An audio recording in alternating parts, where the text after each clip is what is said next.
Bom, boa tarde a todos novamente.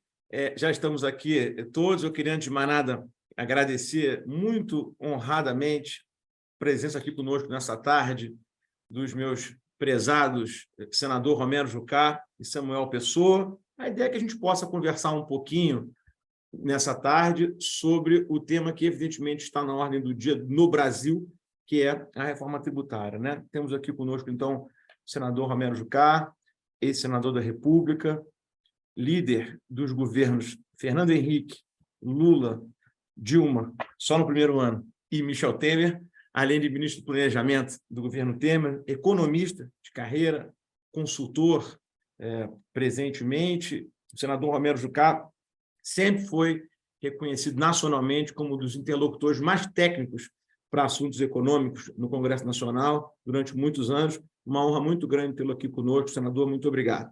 Também aqui conosco o nosso amigo Samuel Pessoa, velho amigo da casa, professor de economia, sócio do Julius Baer Family Office, pesquisador da FGV e do IBRE, colunista da Folha de São Paulo.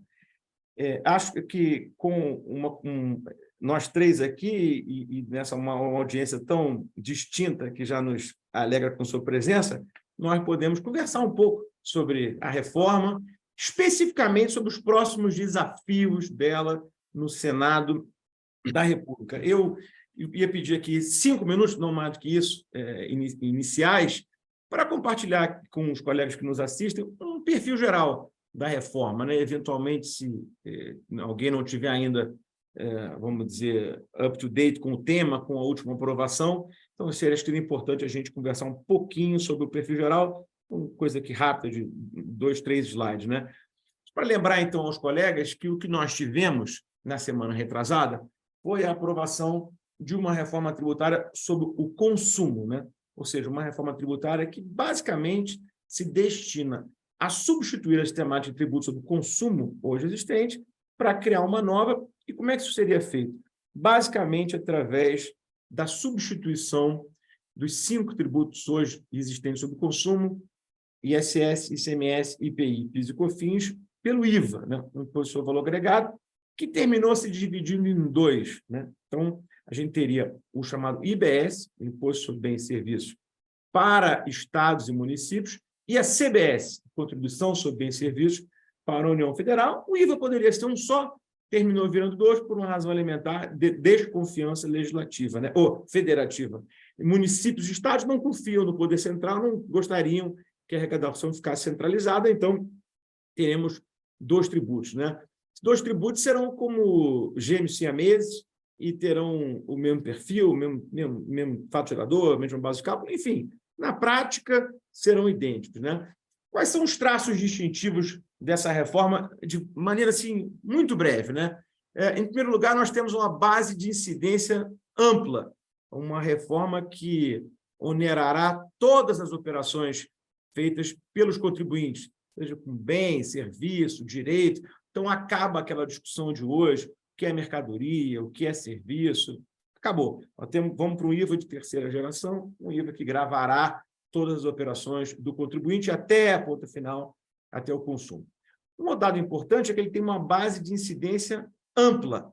Então, acaba-se também aquela discussão do que é mercadoria, o que é serviço, tudo cairia dentro do IVA. Também amplo será o creditamento, o que parece ser uma notícia muito boa, porque agora nós vamos para uma não cumulatividade operacional, quer dizer, uma não cumulatividade que gravará efetivamente toda a cadeia, sem aquelas milhares de discussões que os colegas sabem muito bem que existem hoje, relativo ao que dá crédito, o que não dá crédito, o que dá crédito de ICMS, o que dá crédito de PIS e COFINS. Acabou. Toda despesa feita pelo contribuinte durante o seu processo seria geradora de crédito. Também, acho que boas notícias são a tributação no destino e o cálculo por fora, né? E a tributação no destino, aliada à premissa de que a alíquota será única, salvo algumas exceções que a gente pode daqui a pouco discutir, tende a ser um tiro de morte na guerra fiscal, na medida que, sendo uma alíquota única para todas as operações realizadas dentro do determinado ente, fica difícil para que o governador ou o prefeito possam baixar a alíquota, porque se baixar a alíquota para uma coisa, teria que baixar para tudo, que, evidentemente, é muito mais complexo, deve ser uma medida muito eficaz em termos de guerra fiscal. Há ainda algumas, vamos dizer, dúvidas, até algumas perplexidades, mas a gente vai poder conversar sobre elas aqui em alguma medida no decorrer da nossa conversa, né? Eu queria, então, iniciar e perguntar aqui para o senador Romero Jucá o que ele imagina que vai acontecer em termos de próximos passos legislativos. A reforma foi para o Senado. E aí, senador, qual deve ser o próximo passo? Bom, Bixara, obrigado. É um prazer estar aqui com você, com o Samuel, para a gente poder bater um papo aí, acompanhado de tantas pessoas. Olha, o momento de aprovar a reforma tributária chegou, né? A votação da Câmara foi uma votação que marcou uma posição muito forte pela quantidade de votos e pela rapidez com que conseguiu se votar, né? É claro que, no final, se fizeram algumas concessões que o Senado, a gente vai conversar daqui a pouco, o Senado vai se debruçar sobre isso, né? Mas, sem dúvida nenhuma, o momento é um momento de aprovação. Esse momento ele tem que ser um momento preciso, porque não dá para ficar muito tempo uma modelagem tributária de um país em aberto sem os atores econômicos saberem o que é que vão pagar de imposto, né? Eu tive, essa semana passada, uma conversa com o ministro Fernando Haddad. E o ministro Fernando Haddad me falou, né, e depois ele tem colocado isso também, que ele pretende, no segundo semestre, encaminhar para a Câmara dos Deputados a proposta de reforma do imposto de renda, né? Como forma até de manter acesa a discussão econômica na Câmara. Eu acho que é um momento oportuno, né? Essa discussão do imposto de renda, ela pode parecer que pode encavalar a situação do imposto do consumo, mas, por outro lado, se ela for discutida na Câmara, criando a perspectiva de, em tese, dependendo da formatação, desonerar um pouco a alíquota do consumo, isso também pode virar um fator positivo. Então, vai depender da narrativa técnica e política, mas a gente vai ter reforma tributária no segundo semestre sendo tratada na Câmara do imposto de renda e do consumo no Senado, o que é um prato cheio para a gente discutir, né? E muitas dúvidas surgirão, muita incerteza, e o governo tem que agir rápido, porque, se demorar muito tempo essa dúvida, os atores econômicos vão se encostar na parede e esperar para ver o que é que vai acontecer. E o Brasil não pode prescindir de rapidez na sua economia, né? Então, eu tive também uma reunião com o Eduardo Braga, antes dele sair de recesso. Ele volta dia 3 de agosto. Nós não temos ainda o texto final da reforma da Câmara, né? O texto final, ainda a redação final, não foi encaminhada ainda no Senado, pelo menos até ontem, não tinha sido, né? Vai se montar a equipe, em agosto o Senado começa a discutir, e, a partir daí, a previsão do Eduardo é apresentar para votação um texto em outubro, né?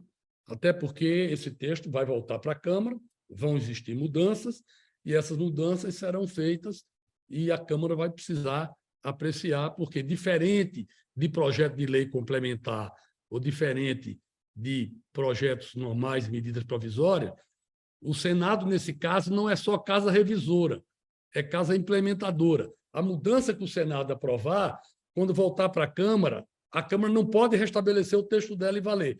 A Câmara vai ter que aprovar o mesmo texto e vai ficar num ping-pong lá e cá, até que o texto comum seja aprovado nas duas casas. É assim que é a emenda constitucional. O Senado, o processo é mais rápido. Só passa na Comissão de Constituição e Justiça. Os senadores podem apresentar emendas individualmente na Comissão de Constituição e Justiça, mas o texto tem que ser aprovado e depois vai para o plenário. A tramitação no plenário é rápida, são 5 sessões, com prazo de emenda. As emendas que forem apresentadas, elas voltarão para a CCJ para serem apreciadas, só as emendas, voltam para o plenário, e aí o texto do primeiro turno é votado. No segundo turno, abre prazo de 3 sessões para emendas, mas somente de redação. Não poderão mais vir emendas de mérito. E aí, depois se vota o texto e se aprova com mais de 49 votos, que é o quórum necessário, né? Vejo alguns pontos no Senado que serão discutidos. primeiro, a validade do incentivo fiscal. Acho que os estados que dão incentivo fiscal vão lutar para que o incentivo fique cheio, fique full até 32 e não haja uma gradação, uma diminuição. Tá? Alguns pontos, como o artigo 20, que criou aquele imposto de produto semi-elaborado, né, ou não, isso vai ser discutido. Acho que vai ter que se colocar uma trava também, alguma discussão, porque se falou sobre os fundos que existem, mas o fundo que existe criado em lei é uma coisa, fundo que está operando é outro. Então, isso acho que a tendência é ser ajustado. Nós vamos ter a questão da trava de população, né? Diferente da Câmara, o Senado, todo estado tem 3 senadores. Então, o peso de senadores do Norte e do Nordeste influencia muito, né? Sul e Sudeste terão um peso menor de senadores. Então, essa questão também da trava populacional é um ponto que eu acho que vai ser discutido, né? A gente tem ainda, no Senado, um fator positivo, que é o Instituto Fiscal Independente, diferente da Câmara, que tem que se propor e analisar números só da Fazenda. O Senado tem um Instituto Fiscal Independente que vai subsidiar dados que vão poder ser feitos batimentos e, pelo menos, se levantar um contraditório, o que é importante para o debate também. Porque a grande questão, né, se colocou no final uma série de situações especiais que poderiam ter regime diferenciado. A grande discussão, né, que é o cerne da reforma, não vai estar na PEC, vai estar na lei complementar, que é a alíquota que vai ser cobrada e as exceções que vão ser feitas e os regimes especiais que vão ser estruturados. Então, tudo isso vai ser discutido, né? Acho que o Senado vai cobrar um pouco mais dessa clareza, né? E a gente vai ter que ponderar isso, né? Mas eu prevejo uma longa luta na lei complementar, que é o que vai definir o imposto, as alíquotas, e também na questão das medidas provisórias que virão depois regulamentando a lei complementar. Porque, por exemplo, a questão de crédito, o que é que vai gerar crédito, o que é que não vai gerar crédito, qual é o crédito por serviço, qual é o crédito que não é por serviço. Esse tipo de discussão é uma discussão operacional que não vai se dar na PEC e, em algumas situações, nem na lei complementar. Então, nós vamos ter medidas provisórias que serão editadas, né, e leis que vão colocar essas questões. Então, eu prevejo aí um longo 2024 de discussão operacional para que a gente possa, efetivamente, ter a visão clara da modelagem tributária brasileira, né? Então, eu entendo que outras questões serão colocadas no Senado, aquela questão, por exemplo, alguns estados maiores colocam a questão do que ele arrecadar de consumo interno no próprio estado de produção, ele ficar com a receita, não ir para o fundo para voltar. Essa é uma questão que vai ser colocada também. Quebra um pouco o espírito da reforma como um todo, mas isso vai ser colocado, não tenho dúvida, né? São Paulo, Minas, Rio de Janeiro vão capitanear essa situação. O artigo 20, essa questão, volta a dizer, existem setores da economia se manifestando contra isso, mineração, óleo e gás, a própria agricultura, né? Existe muita incerteza quanto a essa questão dessa cobrança extra. Então, a gente tem aí um pano de manga muito bom para discutir, né? E todos vão ter que ter a abertura necessária para construir uma equação que seja parada em pé, né? Tributo bom é o tributo que a população pode pagar, né? Tributo que a população não pode pagar é um tributo ruim, vai gerar passivo, vai gerar contendas e chega de contendas no sistema tributário nacional, né? Então, eu queria me colocar à disposição, não vou ficar falando muito, mas estou à disposição para todo questionamento, não só de vocês, como também das pessoas que estão nos acompanhando. Está perfeito, senador. Excelente ter essa sua visão aí sobre o andamento da coisa no Senado Federal. Enfim, pouquíssimas pessoas têm uma experiência como a sua disso, então é sempre um prazer ouvi-lo. A respeito das polêmicas do tema, eu queria pegar um gancho e direcionar uma pergunta aqui a vocês dois, começando pelo Samuel, a esse respeito da alíquota. Nós falamos aqui rapidamente e eu acho que talvez tenda a ser hoje a maior polêmica. Até acho que demorou a surgir essa polêmica, porque esse problema estava contratado desde o início da discussão, né? E para os colegas que nos assistem aqui terem em mente, eventualmente não tiverem ainda, é que nós não estamos nem falando de uma alíquota só, né? Nós estamos falando de 3 alíquotas. Na medida que o pressuposto da reforma é que cada ente possa fixar a sua respectiva subalíquota. Então, nós teremos uma alíquota federal, uma alíquota estadual e uma alíquota municipal. E é justamente por isso, porque cada ente tem a prerrogativa de fixar a sua alíquota, é que me parece completamente improcedente, crítica feita por uma parte da comunidade tributária, no sentido de que a reforma viola o Pacto Federativo. E me parece, aí, com todo respeito, uma crítica boba, na medida que todos os entes continuarão podendo exercer tranquilamente a sua capacidade arrecadatória, inclusive poderão fixar a alíquota. Mas essa liberdade resulta para nós, contribuintes, alguma incerteza, porque nós teremos alíquotas que vão variar, não muito, mas vão variar um pouco entre estados, vão variar entre municípios, por exemplo, pode ser mais barato comprar um carro em Campinas do que aqui em São Paulo, quer dizer, nós vamos ter um pouco dessa guerra fiscal de venda, como é nos Estados Unidos, né? Mas essa questão da alíquota, como eu disse inicialmente, segue sendo assim, um pouco preocupante, né? E até gerando alguma perplexidade quando a gente vê que, de acordo com algumas contas, como a do IPEA, por exemplo, que estimou a alíquota em 28,5%, nós iremos para a maior alíquota de IVA do mundo, superando a da Hungria, que é 27%, né? Então, eu queria ouvir, nesse sentido, Samuel, que eu sei que já se debruçou sobre esse tema da alíquota, depois também o senhor, senador, para ver como é que isso poderia ser endereçado no Senado. Evidentemente que a gente sabe que PEC não é o lugar para se fixar alíquota, mas seria interessante alguma salvaguarda no sentido de uma garantia de que essa tributação não será tão elevada ao ponto de ser o maior IVA do mundo, né? Samuel. Ô, Bichara, boa tarde. Boa tarde, senador. É um prazer estar aqui nessa bancada, discutindo com os clientes do escritório Bichara. Eu vejo da seguinte forma: o que essa PEC faz e o que a implementação por meio do projeto de lei complementar, que deve tramitar no Congresso Nacional ano que vem, que vai regulamentar essa emenda constitucional, faz, é dar transparência a algo que já ocorre. A gente já paga a maior alíquota. O problema é que a gente não sabe que paga. A gente vai passar a saber alguma coisa que já ocorre. Então, eu nunca entendi muito essa querela. E se, por um acaso, a gente for no caminho de colocar uma salvaguarda na alíquota, e aí acho que teria que ser não sei se dá para ser uma salvaguarda nas 2 alíquotas, não sei como fica a autonomia dos entes, talvez as outras alíquotas, né, as alíquotas referentes ao IBS dos estados e municípios, talvez teria que estar na Constituição Estadual, não sei aí, depois você, Bichara, que é jurista, me diga. Mas, do ponto de vista da União, e aí sim o Congresso Nacional é o lugar para discutir isso, eu diria, se é para colocar alguma salvaguarda, não deveria ser no valor da alíquota, na percentagem da alíquota. Deveria ser na receita total com proporção do PIB. O que a gente quer é que haja neutralidade da carga tributária.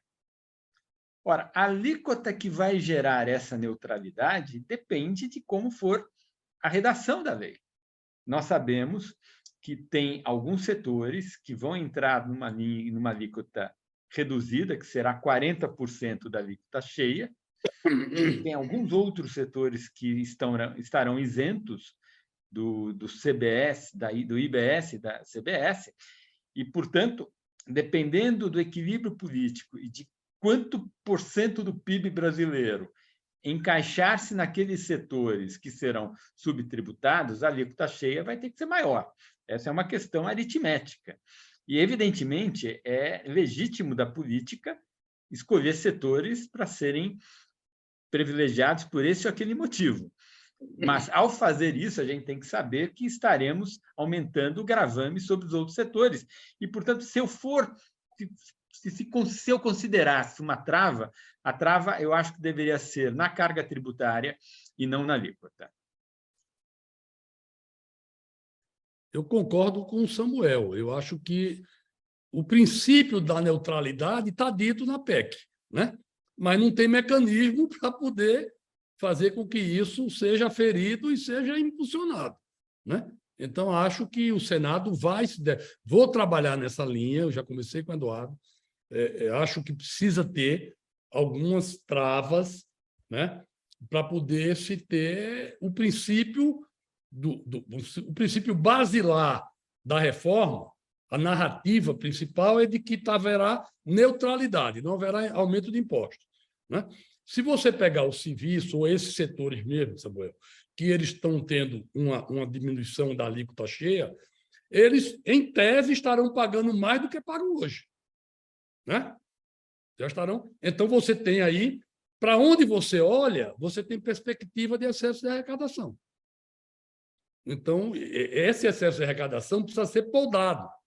Ele precisa ser revertido a partir de um determinado momento para a sociedade, né? E aí, essa sua vinculação ao PIB é importante, porque é o seguinte: se o governo quer arrecadar mais, o governo tem que crescer o PIB. O governo não pode matar o contribuinte.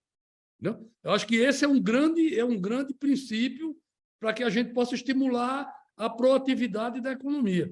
Então, acho que esse é um debate que eu espero ver no Senado e vou estimular dentro da minha capacidade.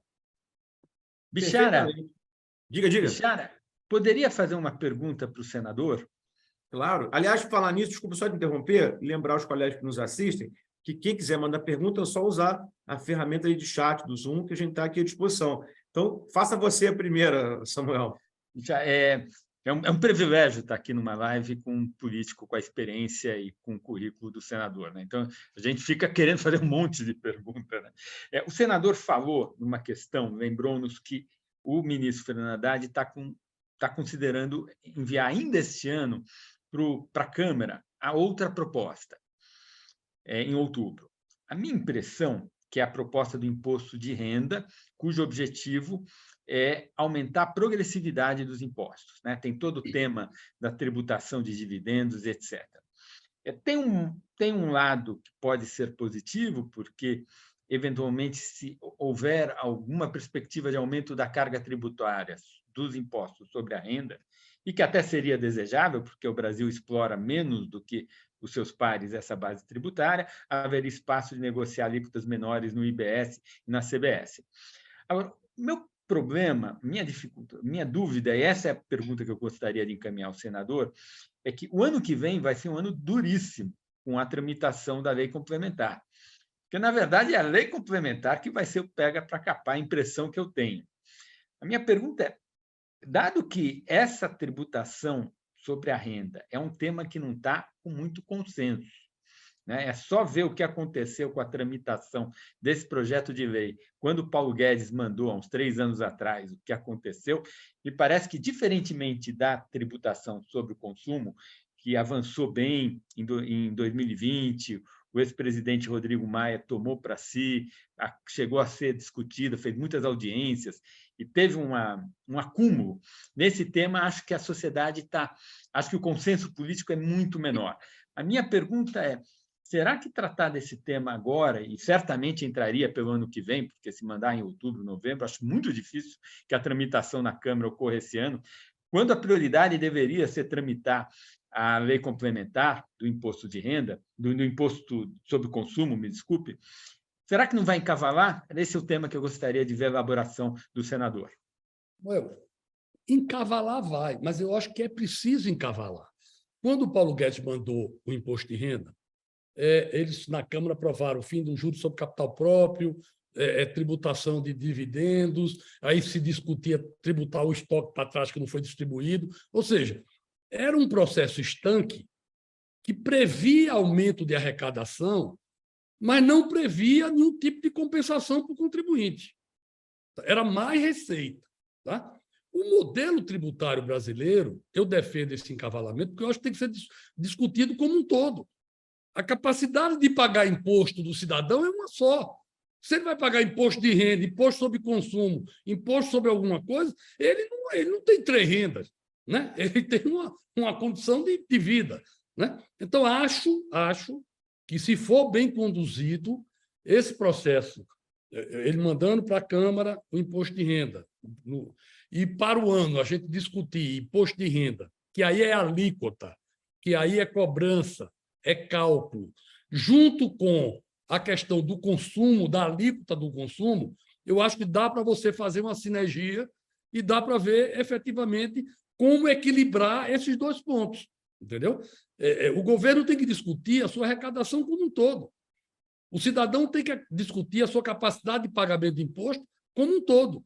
Não adianta sair fatiando o cidadão, porque, no fim, a conta não fecha, né? Então, eu acho que, se é para mudar, se é para funcionar, se é para ter um modelo atrativo, se a gente quer ter investimento internacional, se a gente quer ter segurança, se a gente quer ter estabilidade, né? Eu acho que nós precisamos, o ano de 2023 e 2024 tem que ser o ano da mudança da economia brasileira e da transparência e da previsibilidade. E acho que só se faz isso discutindo esses dois impostos juntos. Muito obrigado, senador. Eu acho que tem um ponto nesse debate sobre a reforma que tem dividido muito, os atores estão acompanhando esse assunto, que é a questão da uniformidade alíquota, né? E me parece que sobretudo o governo tem sido muito eficaz na narrativa dessa reforma, né? Então, a gente vê que hoje já se vê que é uma reforma que muito dificilmente vai reduzir tributação e provavelmente vai aumentar um pouco a tributação, mas vingou a tese da neutralidade, né? Então, as pessoas dizem, a reforma é só uma simplificação. Não é bem isso, né? Acho que ela é boa, acho que ela é necessária, mas não é só uma simplificação. Acho que a gente precisa tratar as coisas com clareza, né? E, imediatamente após a aprovação na Câmara, passou a se falar de exceções, lista de exceções. E aí, a ponderação que eu faço é o seguinte: o que a gente tem na Constituição hoje, basicamente, é a alíquota cheia, a alíquota para alguns setores que será de 40%, e o zero. Esses setores beneficiados com 40%, e se a gente olhar a grande maioria deles, há uma razão de ser. Por exemplo, educação. Educação, hoje você tem uma alíquota, vamos dizer, se a modal for 27, 28, vai passar 10%. A alíquota de educação, de IBS, e é como diz o senador, já é mais do que se paga hoje. Agora, se a gente for olhar os 10 países que melhor performam no PISA, 8 isentam a educação e 2 tributam a 6%. Saúde, mesma coisa. Se a gente jogar uma alíquota cheia nisso, o que vai acontecer? Os 50 milhões de brasileiros que hoje têm plano de saúde vão bater na porta do SUS.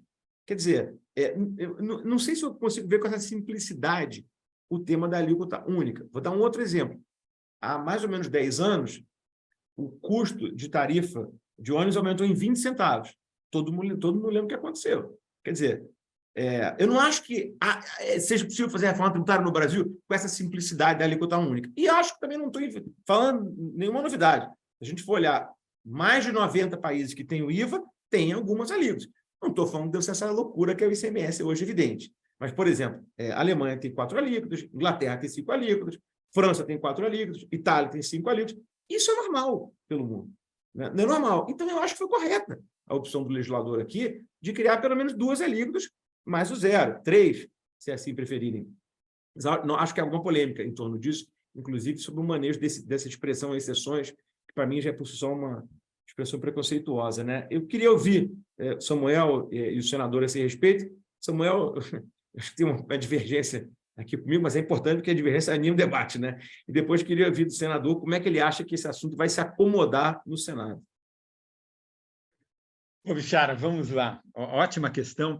Acho que a divergência é um pouquinho menor. Primeiro, eu acho assim que haver exceções dentro de uma coisa manejável, eu acho que não desfigura o IVA. E não desfigura porque eu acho que não afeta o que é mais importante, além da eficiência econômica. Acho que o IVA, essa reforma tributária tem 2 fatos muito importantes. Uma, eficiência econômica, acho que a gente já vai tratar desse tema, impacto sobre o crescimento, mas tem um outro impacto que eu acho tão importante quanto o primeiro, que a gente tem dito menos, inclusive eu tenho enfatizado menos, que é essa reforma, uma reforma para reforçar a cidadania, porque ela vai dar transparência ao custo do Estado brasileiro. É mais ou menos que nem quando está a hiperinflação, né? Tem hiperinflação, a gente não sabe quanto as coisas custam. E isso é muito ruim para o cidadão. Olha o mercado e os preços mudam com tanta velocidade que você não sabe nem escolher os produtos direito. A vida fica uma vida com pouca informação, né? E a gente, para tomar decisão na vida, a gente tem que ter informação. A mesma coisa ocorre com a complexidade tributária. A complexidade tributária faça com que o cidadão não consiga saber o custo do Estado brasileiro. E essa reforma, ela tem é uma reforma para reforçar, para defender o interesse do cidadão, de qualquer cidadão, independe de classe social, independe de tudo. O cidadão vai saber quanto ele paga para manter o Estado. Isso, acho que só esse fato vai gerar um monte de reações positivas, que em 10, 20 anos a eficiência do Estado brasileiro vai aumentar, porque a reforma e a transparência que advém dela vai gerar forças que vão transformar o Estado brasileiro em alguma coisa mais eficiente. E eu acho que algumas exceções não tem problema com relação a isso. Eu entendo o seu argumento, tem alguns serviços públicos essenciais que o setor privado também oferta, e quando a pessoa usa aquele serviço ofertado privadamente, ele está reduzindo o custo do setor público, porque vai ter menos aluno na rede pública, vai ter menos pessoas nos hospitais públicos e, portanto, tem uma lógica esses setores terem uma alíquota menor. Concordo integralmente, não vou debater, não vou discordar de você nesses dois casos, são dois casos eloquentes, mas se a gente pegar a lista do que passou na Câmara, né, Bixara, tem muitas coisas que não obedecem a essa lógica. Acho que turismo, um monte de outros setores, que são bens de consumo, que não são bens de primeira necessidade e que tem claramente uma faixa da sociedade que consome, que eu acho que não deveria estar na alíquota favorável. Adicionalmente, acho que toda a agropecuária, né, eu preferiria o mecanismo do cashback para as pessoas que estão no cadastro único e que a agropecuária entrasse no bolo com alíquota única. Mas também acho que não é o maior problema. Tá? Então, eu entendo e eu acho que é legítimo. Quem sou eu para dizer que a Câmara e o Senado não têm autoridade para fazer isso? Olha, a política escolheu isso, os políticos representam a sociedade. Eu, como técnico de economia, não tenho condições de criticar uma decisão dessa natureza. Agora, como técnico de economia, o que eu posso dizer é: quanto mais exceções houver, maior será a alíquota cheia, e isso é límpido e garantido. Na verdade, nós vamos ter, na prática, vamos ter mais de 3 alíquotas, porque você vai ter regime especial, né? Vamos pegar os bancos. Os bancos vão pagar a alíquota cheia do trabalho prestado, das taxas, das arrecadações próprias. A questão do spread e do juro vai ser um regime especial. Não vai nem ser os 40% da redução, da alíquota reduzida, né? Você pegar o serviço, vai depender da base de cálculo, o que é que vai gerar crédito. Então, a educação vai pagar sobre quanto? A alíquota de 40%. Isso vai ser discutido na lei complementar e nas medidas provisórias. Entendeu? Então, essa construção ela vai se dar passo a passo.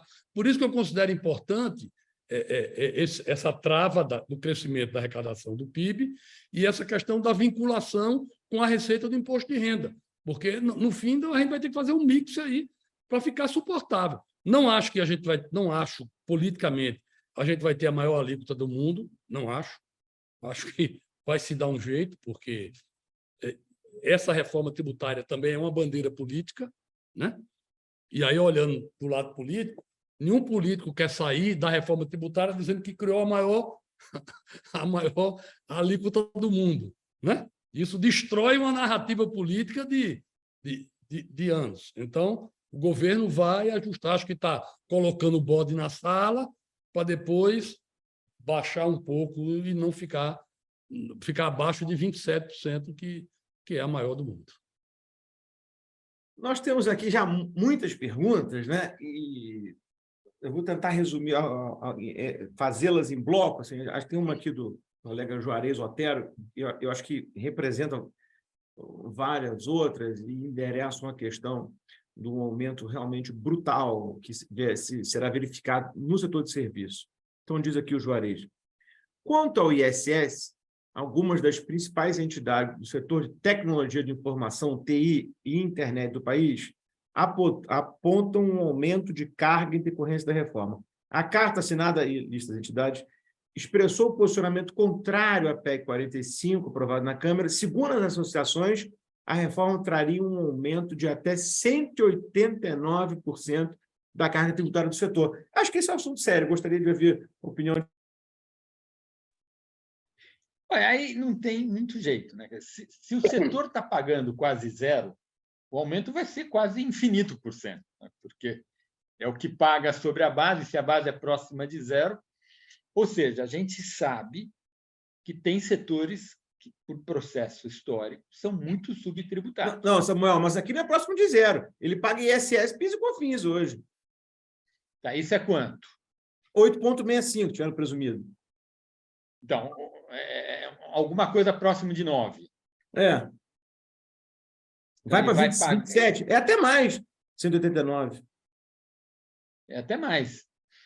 Eu acho o seguinte, a minha visão é que é justo. Por que a indústria tem que pagar mais do que TI? Você consegue imaginar algum argumento, Bichara, para a indústria ter que pagar mais do que TI? Não, mas eu tenho um argumento, assim, o API sempre usa o argumento de que serviço não deve ser subtributado porque ele não deve ser pauta da decisão de consumo do contribuinte, né? Então, ele sempre diz, o contribuinte não deve escolher quando vai ao shopping, ele não deve ir ao cinema porque é mais barato comprar uma camisa. Eu compreendo esse argumento. Acho que ele é digno. Mas, veja, no exemplo que o colega aqui nos dá, ele está falando de TI, né? Acesso à internet. Quer dizer, aí eu acho que isso não se aplica na premissa do exemplo do API, porque, teoricamente, hoje em dia ninguém opta por um serviço desse, né? Eu acho um argumento ponderável, né? Mas eu não entendi. Qual é o seu argumento, Bichara? Não, o meu argumento é que eu acho que é falha essa premissa no sentido de que os serviços não podem ser subtributados na medida em que eles não devem ser indutivos da decisão de consumo, né? Esse é o argumento para igualar, né? Deixa eu botar um dado novo na conversa, que é o seguinte. TI, agora e no futuro, vai ser exponencial o crescimento. Então, se você não tributar efetivamente a nova economia que vai gerar renda e que vai mudar, não adianta a gente criar um modelo tributário para tributar a velha economia, porque ela vai sumir. O processo vai migrando, entendeu? É claro que tem que ser uma coisa equilibrada, mas os serviços de ponta que representavam há 10 anos atrás uma necessidade de incentivo, não serão os serviços de ponta que serão remunerados no futuro, gerando uma massa de dinheiro monstruosa. Isso tem que pagar imposto para a sociedade. Então, esse processo tem que ser um processo equilibrado, mas a nova economia vai ter que contribuir com a parte dela. Olha, eu compro uma camisa, eu compro roupa para mim e eu pago meu pacote de internet para minha casa. Eu não consigo pensar nenhum argumento para que a tributação sobre o pacote de internet seja menor do que a tributação sobre a roupa. Não consigo entender, porque deveria ser. Seguindo nesse assunto do serviço, tem uma pergunta também interessante aqui do Otávio Oliveira, que é a seguinte: qual seria a solução para a tributação na prestação de serviço, considerando que hoje esse setor ocupa mais de 80% da força de trabalho no Brasil? Legal. Vamos lá. Acho que o subtexto da pergunta é o seguinte: se eu aumentar a tributação sobre o setor de serviços, o desemprego vai aumentar? Não, não vai aumentar. Por quê? Porque a economia é um sistema fechado e de vasos comunicantes.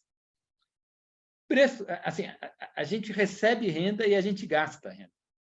E a gente vai continuar recebendo renda e vai continuar gastando renda. O que a reforma vai fazer, como ela vai tributar tudo mais ou menos igual, à exceção do que a lei determinar, vai mudar os preços relativos. Agora, essa reforma não vai fazer com que a taxa de poupança do país aumente. A gente não vai ficar mais poupador porque os preços relativos mudaram. Então, a demanda por consumo vai ser a mesma. Então, pensando em equilíbrio geral, vai ter uma realocação. Então, de fato, o consumo por serviços deve cair um pouquinho, o consumo de bens deve subir um pouquinho, mas essas questões são na margem, porque elas todas se reequilibram. Lá no equilíbrio geral, você tem trabalhos feitos, tem uma dupla de economistas muito competentes da Universidade Federal de Minas Gerais, e eles fizeram uma simulação com um modelo de equilíbrio geral. E aí só dá para responder essa pergunta em equilíbrio geral. Porque, então vai ficar muito mais caro o serviço, eu vou consumir menos. Ok, eu consumo menos serviço. Mas porque eu consumi menos serviço, sobrou mais dinheiro no meu bolso, não sobrou? Aí sobrou mais dinheiro no meu bolso, eu vou consumir em outras coisas. Aí vai gerar excesso de demanda por essas outras coisas, o preço vai subir um pouquinho, e aí eu volto a consumir um pouquinho mais do meu serviço e tem uma realocação. Quando a gente faz essa conta toda, e levando em consideração os ganhos de eficiência, tem uns 2 ou 3 subsetores dos serviços que vão ser um pouco mais afetados, mas o resto todo mundo ganha porque tem um enorme efeito de eficiência. E aí, provavelmente, eu não me lembro exatamente de cabeça, mas provavelmente esses 2 ou 3 subsetores que, segundo a conta dessa dupla de economistas da Federal de Minas Gerais, vão ter algum problema, devem ser os setores que já estão na alíquota reduzida, e aí está tudo meio equilibrado. Então, esse argumento é um argumento que nós, economistas, chamamos, nós, economistas, sou professor de economia, desculpe, que os economistas chamam de argumento de equilíbrio parcial.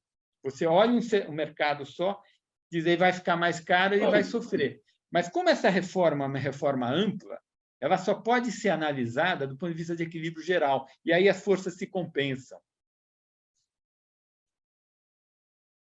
Lembrando que no imposto de renda, na reforma, a ideia é isentar uma base maior de salário, né? Então, isso vai disponibilizar a renda também no processo como um todo. E vai reduzir o custo do setor de serviços, principalmente aqueles serviços que utilizam trabalhadores de menor qualificação na sua estrutura de oferta. Compensa um pouquinho por aí também. Então, temos aqui uma pergunta também interessante, formulada pelo João Rossi, que é a seguinte: com a extinção do IPI, qual a ideia para a tributação nas etapas intermediárias da industrialização? Considerando uma futura reforma da tributação direta, será que haverá uma inversão da estratégia de terceirizar ao máximo suas atividades para aumentar a estrutura fabril, CLT? E aqui o contraponto, né, de que se folha não dá crédito, será que é uma tendência também a uma terceirização, sobretudo depois da decisão do Supremo, no sentido de que se pode terceirizar atividade fins? É importante ouvir sobre isso também. A minha visão, Bichara, primeiro, não vai acabar o IPI. A gente tem 5 impostos. O IPI ele vai ficar nesse bolo. O que vai ter vai ser um imposto seletivo que, lá na ponta do consumo, vai afetar alguns bens por motivos, né, de saúde, de bem-estar, etc. Né? Álcool, fumo, esse tipo de coisa. Eventualmente, no futuro, pode até, por questão de transição verde, o imposto seletivo afetar gasolina e aqueles bens que afetam a quantidade de CO2 na atmosfera, mas acho que isso é um assunto para o futuro. Então, essencialmente, o IPI vai se misturar na base do IBS e do IBC, do CBS e do IBS. Aí, o que acontece é que esse imposto sobre valor adicionado, com base ampla e que tudo dá crédito, ele é um imposto que fará com que a decisão de verticalizar ou terceirizar uma etapa do processo produtivo não sofra interferência da estrutura tributária. Imposto sobre valor adicionado com base ampla e tudo dando crédito, a forma como a produção é organizada, se aquela etapa vai ser terceirizada ou verticalizada naquele local, é neutra do ponto de vista da estrutura tributária, e isso garante eficiência econômica. Meu chute é que vai se estimular mais a terceirização. Porque hoje, o que você terceiriza muito na indústria de transformação? São serviços, né? São atividades muito específicas, tanto serviços que não são associados à atividade precípua daquela empresa, segurança, cozinha, limpeza, mas também alguns serviços ligados àquela atividade que têm características muito específicas, como em montadora, serviço de pintura, né? Que tem toda uma questão de química, algumas especificidades muito grandes que faz sentido aquela empresa, aquela montadora contratar fora. Hoje, como o ISS não gera crédito, você tende a verticalizar mais do que o eficiente, porque os serviços não geram crédito. Com a criação de um IVA de base abrangente, eu acho que deve aumentar um pouco a terceirização no sentido positivo, com vistas a aumentar a eficiência econômica. A gente sabe que, se a reforma der certo, o método construtivo brasileiro adotará com mais frequência estruturas metálicas. Hoje a gente usa muito pouco estrutura metálica na construção, a gente, em geral, usa construção de estruturas pelo método tradicional de alvenaria, de cimento concreto armado, e você sai do Brasil, é muito mais comum a gente ver construção e estrutura metálica. O motivo é que estrutura metálica paga ICMS e o método construtivo tradicional não paga. Então, vai afetar o método construtivo, mas na direção positiva, de aumentar a eficiência produtiva do país. Concordo também. Acho que a tônica vai ser a eficiência e cada um vai se organizar da sua melhor forma. E aí isso vai gerar atividade econômica a mais também. Acho que nós vamos ter mais emprego. Nós temos aqui algumas perguntas sobre o outro tributo criado na reforma, que a gente, às vezes, esquece um pouco, que é o imposto seletivo. O Samuel já mencionou aqui. Então, hoje, nós temos, então, na reforma, um imposto seletivo cuja diretriz é tributar-se bens nocivos ao meio ambiente ou à saúde. Então, nós temos aqui algumas perguntas sobre isso, a maioria no sentido da dúvida a respeito de uma cláusula constitucional eventualmente muito aberta, né? Realmente, para os ambientalistas, para a existência do ser humano sobre a Terra é causa dano ambiental, né? Então, fica essa dúvida. Eu queria também ouvi-los a respeito disso. Quer dizer, será que nós não temos uma cláusula muito aberta? Amanhã esse tributo não poderá ser manejado de maneira exagerada? Difícil, né? A gente prevê mais. Esse é um temor de vários setores, né? Começar do setor de alimentação. Não estou discutindo bebida alcoólica, nada disso. Mas teor de açúcar, não teor de açúcar, vai fazer ou não vai fazer, né? Só para dar um exemplo. Então, acho que algumas ressalvas já foram feitas. Por exemplo, quem tiver imposto reduzido não pode ter imposto seletivo, né?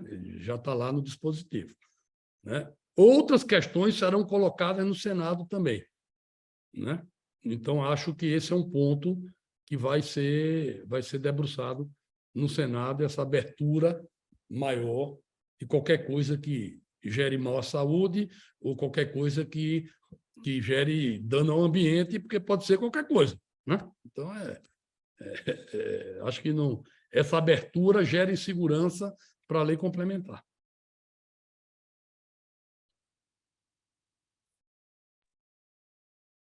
Está no mudo, Samuel.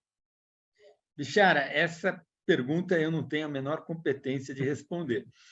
Você que é advogado e entende das minúcias e das armadilhas que uma redação melhor ou pior, né, principalmente uma redação ruim, pode gerar, eu gostaria de ouvir a sua opinião a respeito desse ponto. Qual é a sua visão? Eu acho que aqui a gente tem um problema depois de aplicação da regra, né? É muito difícil ter uma cláusula constitucional fechada, né? Por exemplo, você vai colocar hoje que é sobre bebida e fumo, que são suspeitos de sempre, né? Mas amanhã você pode ter atividades muito mais poluentes. Então, o correto é a gente deixar aberto. O problema é que no Brasil o cachorro mordido de cobra tem medo de linguiça, né? Só para lembrar, hoje você tem tributos que não poderiam gravar atividades essenciais que ensinam sobre telecom e energia elétrica. Não tem nada mais essencial na vida que telecom e energia elétrica, mas é como funciona hoje, né? Então, eu acho que é compreensível esse receio dos contribuintes, né? E uma postura, em alguma medida, reativa, em algumas da reforma, né? E incomoda muito a conversa na base do La Garantia Sou Yo, né? Que está acontecendo, né? Por exemplo, a questão da neutralidade, que já foi tocada pelo senador aqui, a gente sabe muito bem que é um mito. Isso não está positivado no texto, né? Então, eu tenho maior admiração pelo deputado Aguinaldo, Bernardo Api, mas eu gostaria de uma salvaguarda melhor do que um atestado deles. Nesse sentido, também, do problema da falta de confiança, há um outro assunto que acho que é importante que a gente problematize, que é a situação de quem tem créditos acumulados e a situação dos exportadores, né? Então, só para lembrar, o crédito acumulado foi uma longa discussão durante a tramitação da PEC, terminou com uma previsão de que eles poderão ser usados em 240 vezes. Mas vocês imaginam a situação do exportador, que é tradicionalmente o acumulador de crédito. Ele já está há uma década acumulando crédito e vai continuar acumulando, porque ele é exportador. Então, a solução de compensar em 240 vezes não resolve, porque ele não vai ter como compensar. E também preocupa muito a situação dos exportadores, que é a questão da devolução do crédito, que a previsão da Constituição haverá devolução em 60 dias. Sob pena de quê? Não pode haver uma norma sem sanção. O que acontece se o Comitê Gestor do IBS não devolver em 60 dias, como hoje os estados não devolvem, né? O argumento que a gente escuta mas a vida vai ser diferente no comitê. Tudo bem, eu sinceramente torço para isso. Mas acho que o contribuinte precisa de uma garantia. Precisa estar no texto o que vai acontecer se não for devolvido em 60 dias. Eu dei uma sugestão ao deputado Aguinaldo, que infelizmente não prevaleceu, no sentido de prever que, se não for devolvido no alude do prazo, aqueles créditos poderão ser cedidos. Tudo bem, o contribuinte vai ter um deságio, mas coloca no mercado, recebe. Então, eu tenho uma preocupação grande em que a reforma não perpetue vícios existentes hoje no nosso sistema tributário, como a questão da impossibilidade do uso do crédito acumulado, a questão dos exportadores. Poderia dar muitos outros exemplos, né? E aí gostaria de ouvir o senador a esse respeito. O senhor acha, senador, que esses assuntos podem ser endereçados no Senado de uma maneira que se respeite mais o contribuinte, que se faça uma reforma onde o contribuinte tenha garantia de que a vida vai ser diferente? Esse ponto já foi levantado, né? E acho que o Senado vai se debruçar sobre ele também. Acho que precisa ter um mecanismo de não só dizer com 60 dias, mas o que acontece, o que você falou, o que acontece depois, que tipo de desdobramento pode ser, né? Acho que o Eduardo vai tratar sobre isso também. Acho que esse será um ponto, porque esse é um ponto muito caro aos estados, né? Então, dos dois lados, né? Do contribuinte e do estado que tem crédito para pagar. Então, essa é uma discussão que vai ter que ser equilibrada, mas será objeto de discussão. Até anotei aqui, porque vou fazer uma cobrança específica para o Eduardo, porque acho que esse é um ponto fulcral também do funcionamento do processo produtivo, né? Um outro aspecto aqui, a gente tem muita pergunta, eu já quero pedir desculpa antecipada, não vai dar para fazer todas, né?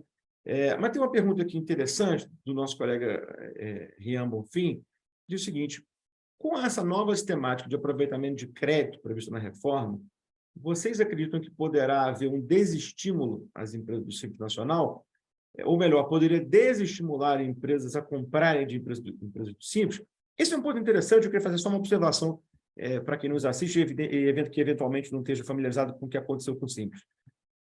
O Simples ele fica na sua gênese intacto, ou seja, os contribuintes que estão a ele submetidos poderão continuar recolhendo como fazem hoje, ou poderão optar por ir para o chamado ciclo do IVA, pagando e dando crédito.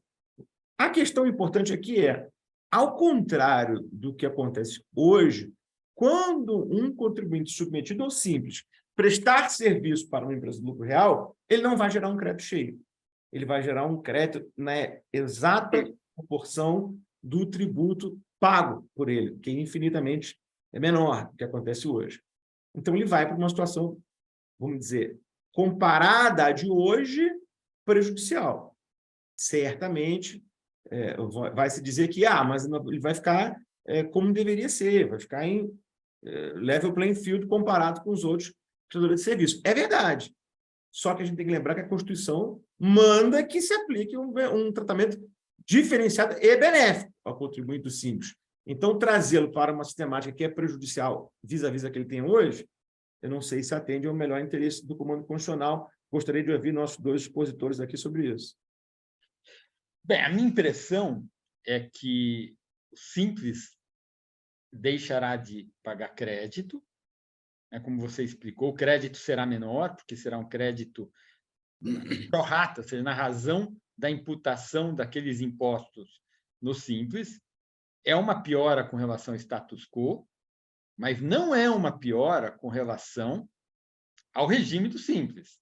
A empresa continua tendo acesso a um sistema tributário privilegiado e ela, na média, continua pagando uma alíquota mais baixa. Então, a impressão que eu tenho é que não viola o preceito constitucional, você continua a dar às empresas do Simples um tratamento melhor, privilegiado. Não me parece que a situação o status quo é um direito adquirido infinito. A gente pode mudar a carga tributária, mudar a estrutura tributária, não é um direito adquirido, desde que você continue com tratamento diferenciado, e acho que esse fato não deixará de existir. Agora, eu acho que a reforma tributária ela vai coibir abusos. Por quê? Ora, o Simples foi pensado para quê, Bichar? O Simples foi pensado para aquele cara que tem uma pequena papelaria de bairro, que é um negócio complicado, porque é um negócio pequeno, que tem uma margem pequena e que tem uma gestão de almoxerifado, de estoques, complicada, apesar de ser pequeno, porque a papelaria vende um conjunto muito grande de bens, né? Então, você pensou a papelaria de bairro. E a gente sabe, no Brasil tem essas coisas, né? Você faz um regime especial pequenininho, exatamente para atender aquele setor que faz sentido, e aí cria-se uma exceção e a economia política brasileira é meio disfuncional, começa a colocar tudo isso lá dentro.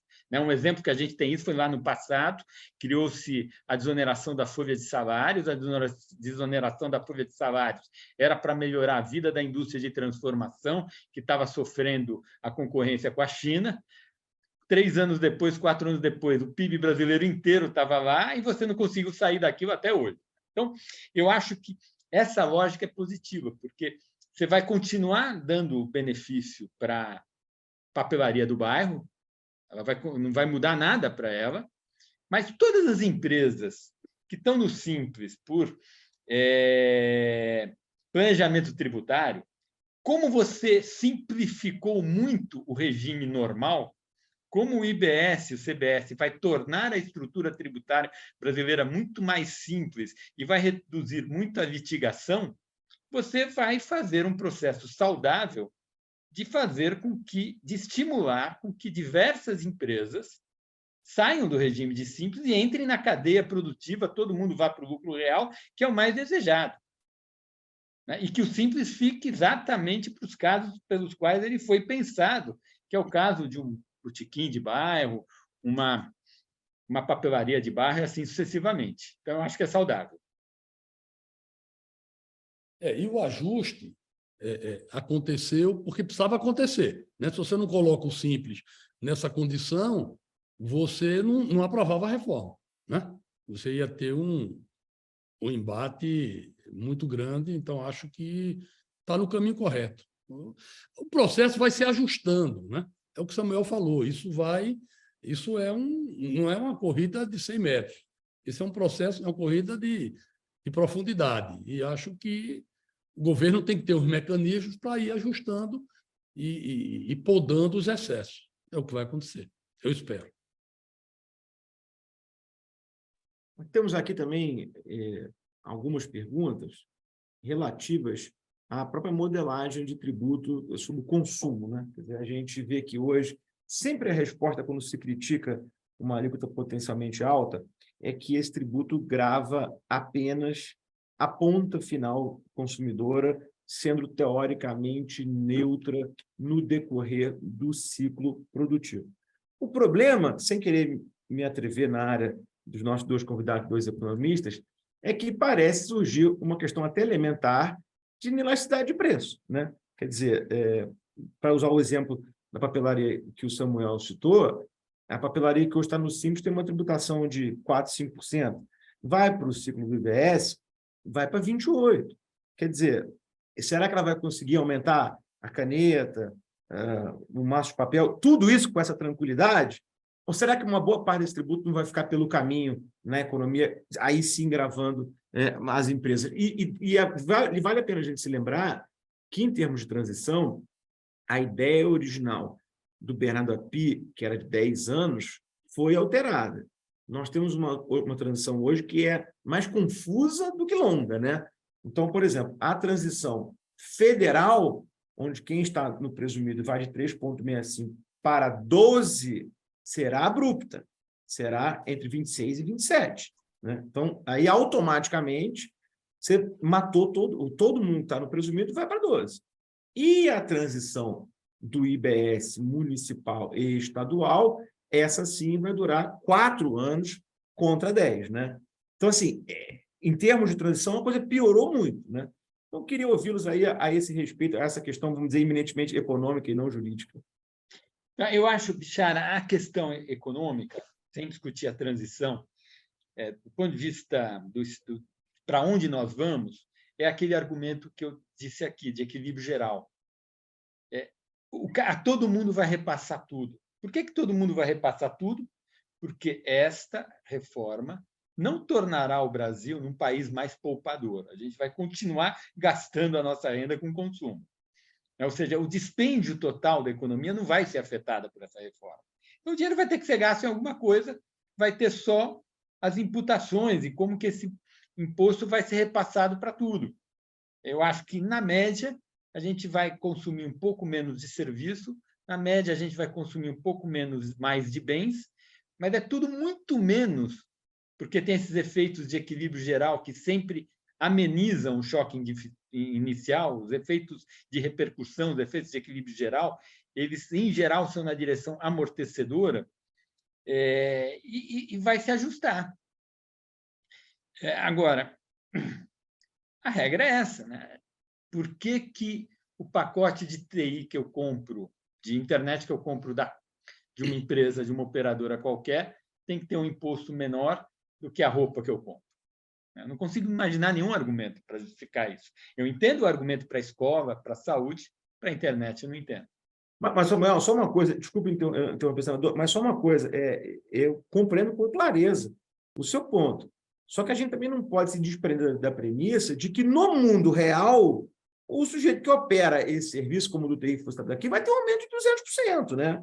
Assim, eu compreendo a tua ideia de um ajuste geral de preço. Agora, eu acho que a gente não pode pensar que, no caso concreto, não vai haver uma certa aflição econômica para esse sujeito, né? Porque ele vai ter um aumento brutal de carga, né? Tá, então, vamos supor, ele paga 8, ele vai passar a pagar 28. Vamos supor que ele não tem nenhum custo, né? Ou seja, não tem nada que gere crédito. Então, o aumento é um aumento de 20 pontos percentuais na alíquota. Eu não gosto, quando a gente está discutindo percentagens, eu também não gosto de fazer percentagem de percentagem. Para mim, não faz muito. Quando a gente está discutindo aumentos de percentagem, não fala, o imposto vai aumentar 200%. Fica parecendo que o preço final vai mudar, vai duplicar ou triplicar. Não, ele tem um preço X. Se ele não tiver nenhum crédito, se ele for uma pessoa que produza o bem final sem nenhum insumo, vai para 1,2x.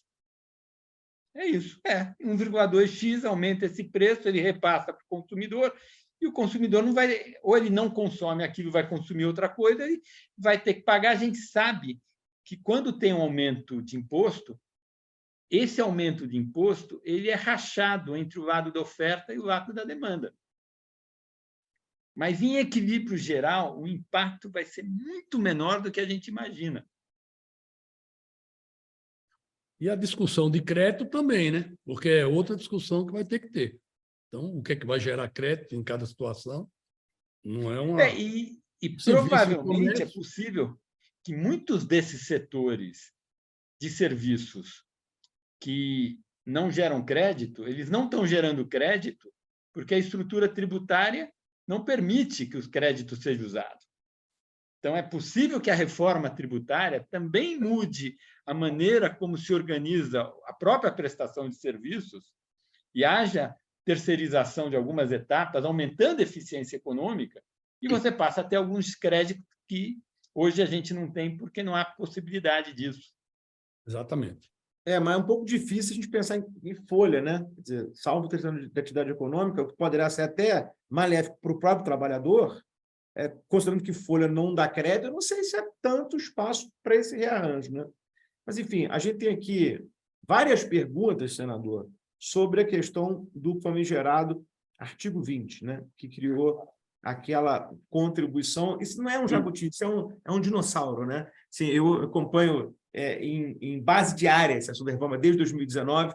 Em momento nenhum, ninguém falou desse assunto, dessa contribuição. O texto foi votado, aprovado, e horas depois havia uma emenda aglutinativa que aglutinava ninguém sabe o quê. Nem os deputados que estavam votando sabiam. Tanto assim que um deputado do Rio indagou ao relator Aguinaldo de onde tinha surgido aquele artigo 20. E o deputado Aguinaldo declarou em plenário que aquilo era para agradar o governador Caiado, que era muito contra a reforma.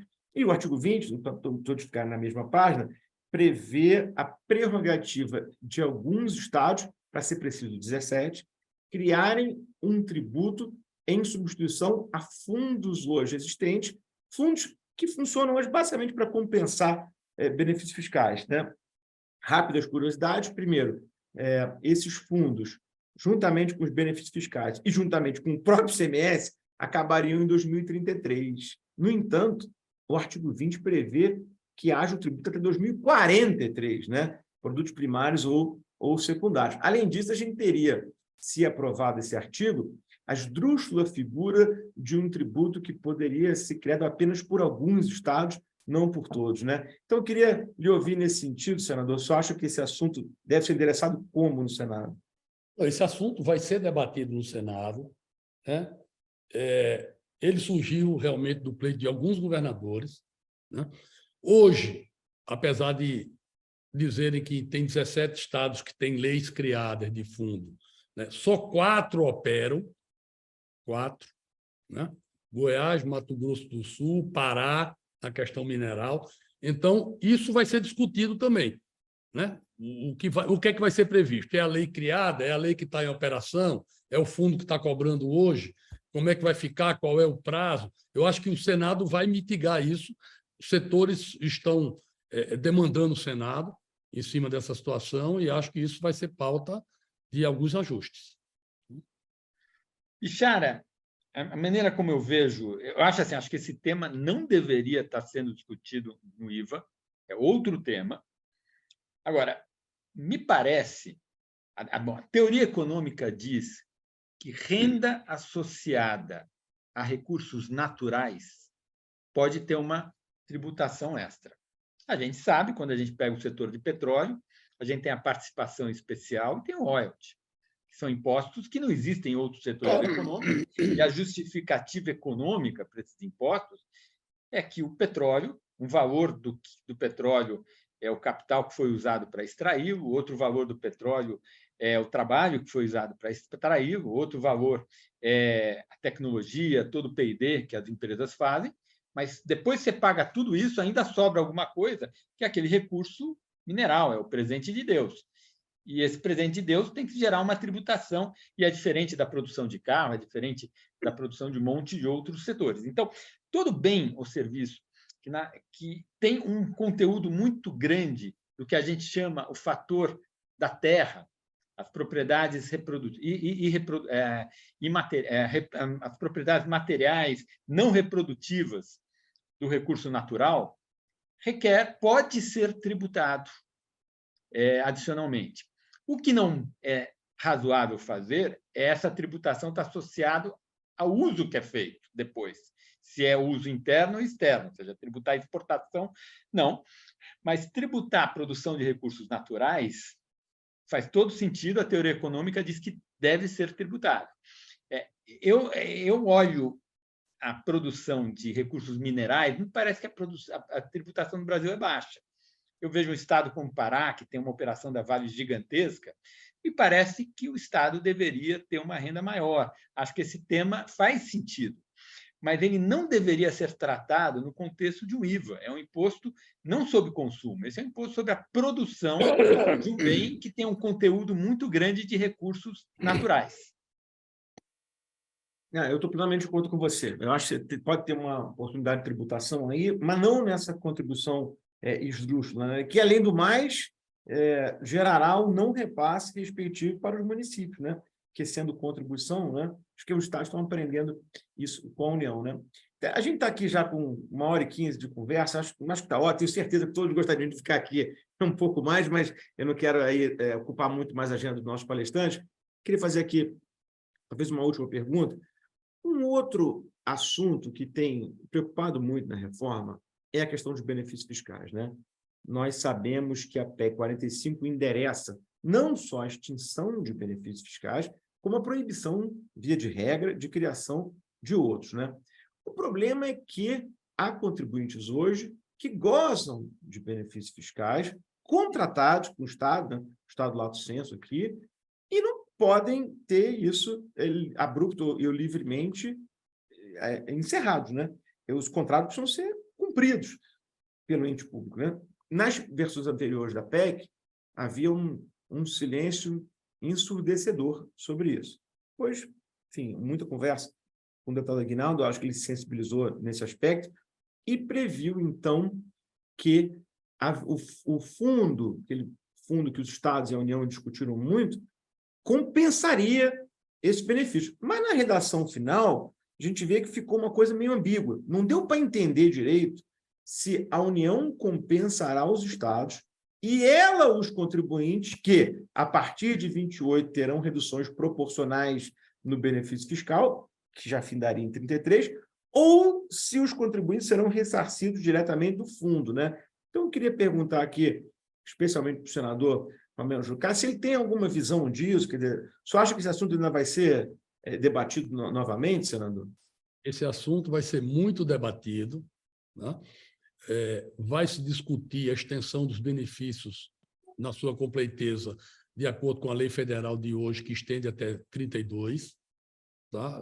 Muitos estados não querem a redução antecipada.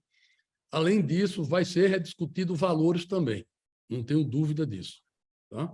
Então, o Senado, como a Casa da Federação, vai se debruçar sobre os fundos e vai dar mais clareza e vai puxar mais algumas coisas do governo federal, na minha avaliação.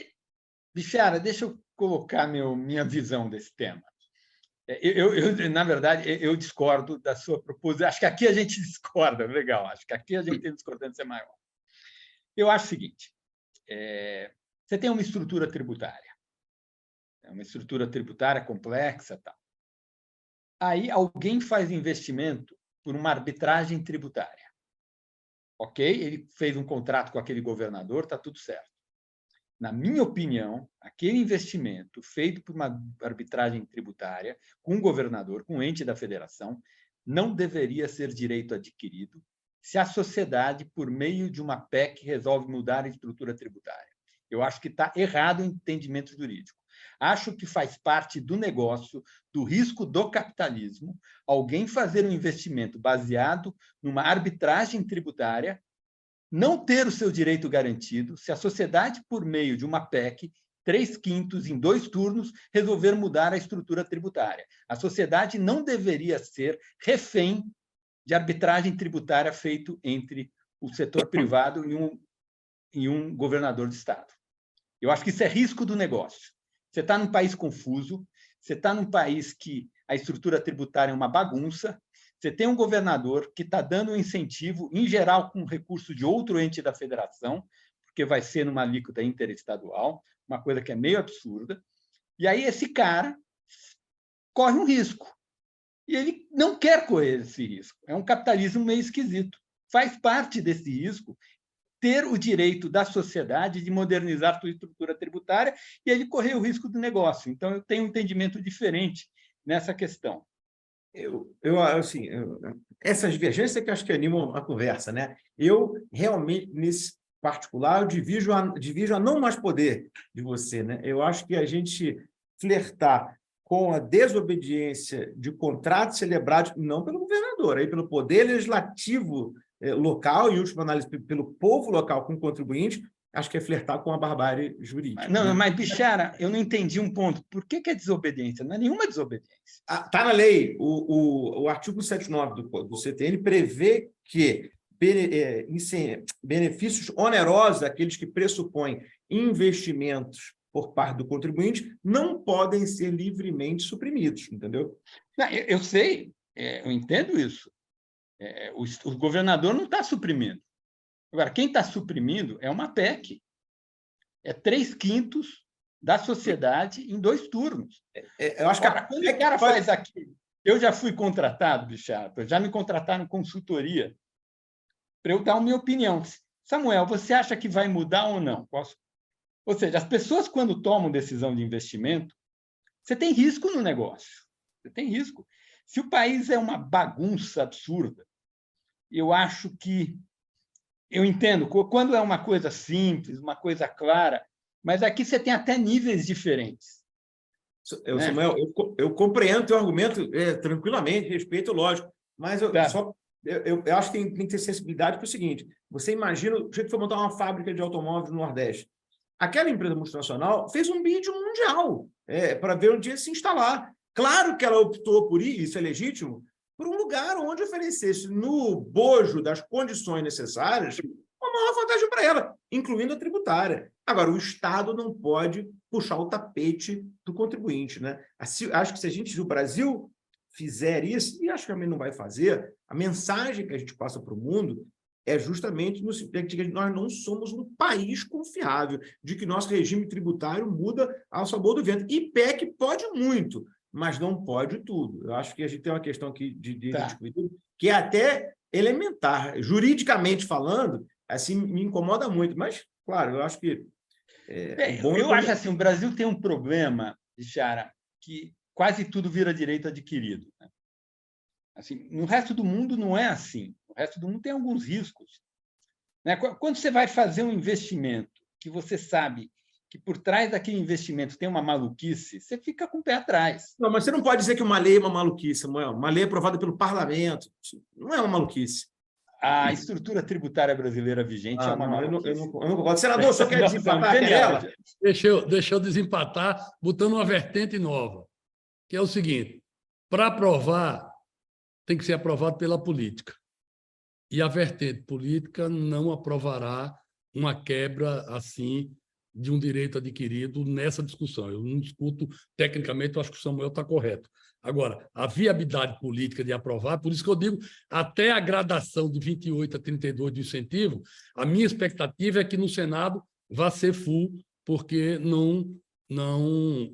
a pressão dos governos, né, do Nordeste, do Centro-Oeste, do próprio Norte, vai influenciar, e o número de senadores é um número que vai ser preponderante nesse ajuste. Então, acho que nesse ponto do incentivo fiscal vai ter ajuste.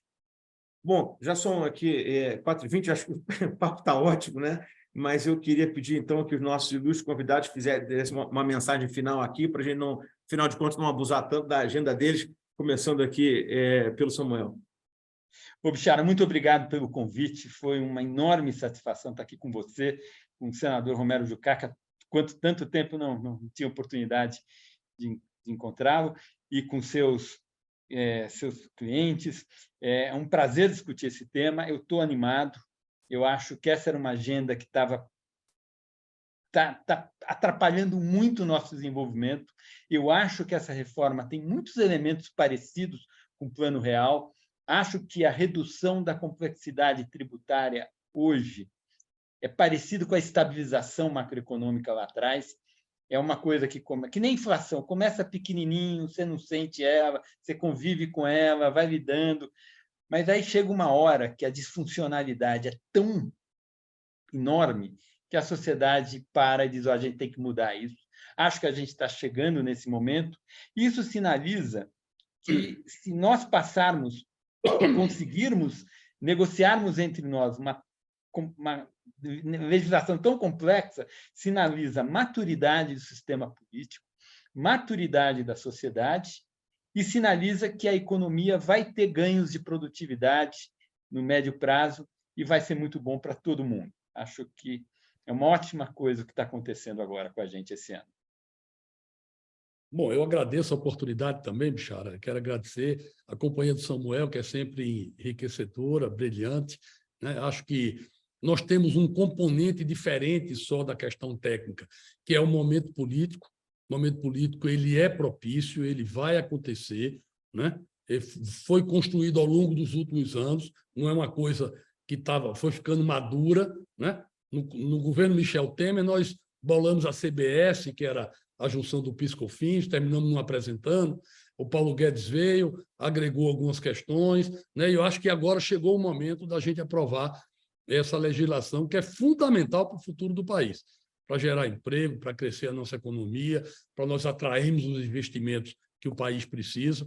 Então, acho que a gente está dando um passo correto. Claro, tem ajustes, precisa melhorar, mas é do debate como esse que as coisas vão se ajustando. Vejo o Senado muito aberto para a discussão, estou interagindo muito com o Senado, vejo o Senado aberto, os senadores abertos. Acho que a própria oposição ao governo tem sinalizado que quer discutir mérito, quer discutir questões propositivas. Então, acho que a gente vai ter aí vai melhorar o projeto no Senado, depois volta para a Câmara e a gente arremata. Acho que estamos no bom caminho. Bom, de minha parte, dizer que eu concordo que nós estamos num bom caminho, a reforma é muito boa, eu acho que a gente não deve inventar sistemas diferentes, vamos adotar o IVA, que é um regime que funciona praticamente em todo o mundo, então, muito animado com a reforma. Acho só que nós temos que estar atentos aos detalhes, né? A rota é boa, mas não dá para ir no piloto automático, tem um outro ajuste que a gente vai fazer e a gente confia muito que o Senado fará isso. Queria de todo agradecer a presença aqui de todo mundo que nos assistiu, nós tivemos aqui mais de 500 pessoas nos assistindo. Agradecer especialmente os nossos convidados aqui. Samuel, muito obrigado por estar aqui conosco, dar aqui suas luzes econômicas. Muito obrigado, senador Romero Jucá. Uma honra tê-lo aqui conosco, um homem com a sua experiência, sua bagagem de serviços prestados ao país e também sua capacidade econômica como técnico. Um prazer enorme conversar com vocês. E eu já deixo os dois convidados para uma próxima rodada. Assim que o Senado aprovar a PEC, vamos ter ainda muita conversa pela frente. Durante o processo de discussão, estaremos à disposição também. É um prazer poder ter conversas como essa. Obrigado. Perfeitamente. Muito obrigado a todos. Um grande abraço. Boa tarde.